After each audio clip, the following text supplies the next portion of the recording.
Let's go. How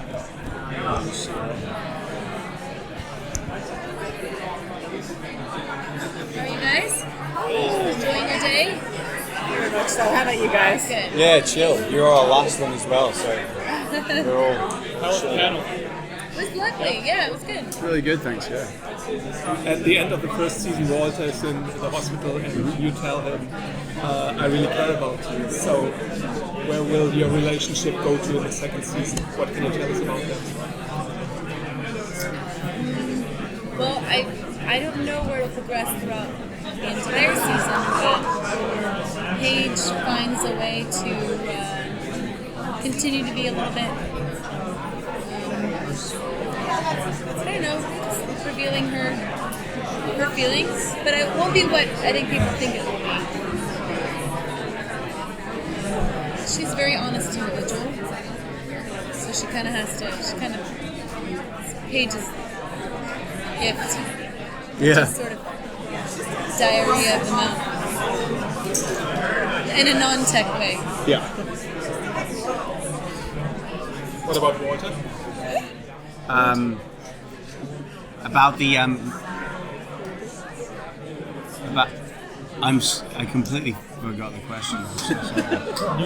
You were in the hospital and she told you she cared about you. So where will your relationship go in season 2? It's an interesting. It's interesting to see, first of all, where the rest of these guys are, and what information she has, whether she tells me or not, whether I know, where we go from, obviously me shouting out in the car saying, yo, I need to see Walter, Paige girl. I need to see Paige. So I think the next season is going to be interesting to see what kind of obstacles come in the way, because it doesn't make for very interesting viewing, having them just be together, resolved. So there has to be something, and the writers are very, very adept at creating those I suppose those fences in the ground, sticking them down. So, the characters are very smart characters. Yeah.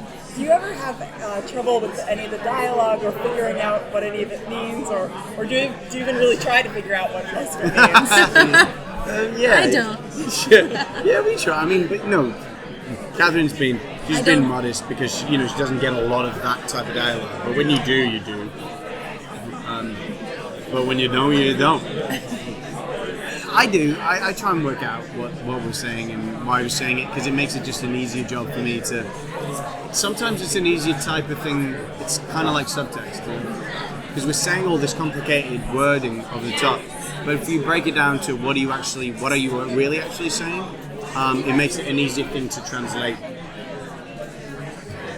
Makes sense? Yeah. So I was gonna say, so just being a big American Idol fan and everything, I had the McPhee.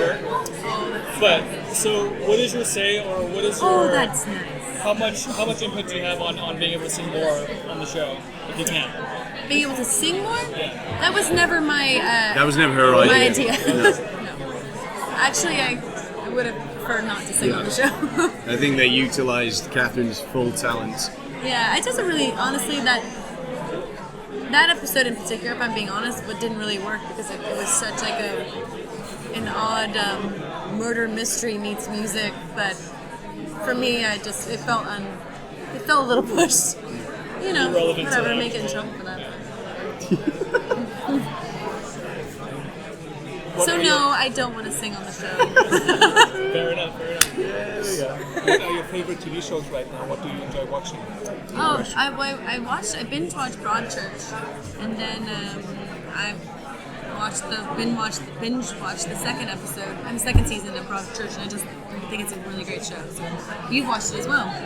Yeah, I really enjoyed Broadchurch as well. It's an English show. Have you heard of it? Yes, of course. Yeah. So the English version of it is. It just has. I mean, ironically, it has a lot of music in it, and I'm not a huge fan of over funneling just a lot of noise that is not part of the rhetoric or part of the narrative, but it does it in a really, really soundscapey way.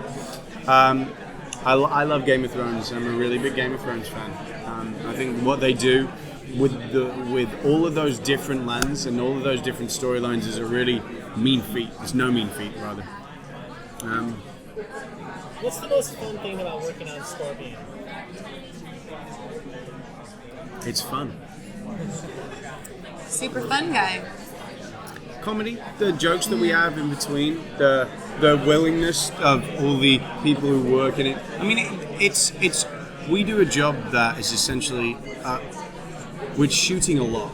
We're committing a lot to digital because there are a lot of people in the scene at every one time. To cover a lot of people. Yeah. So work ethic is like really important. We have a lot of people who are just really just dedicated to their job and dedicated to making our experiences kind of as easy as possible. There are really very few, pretty much none, I can say, bad eggs.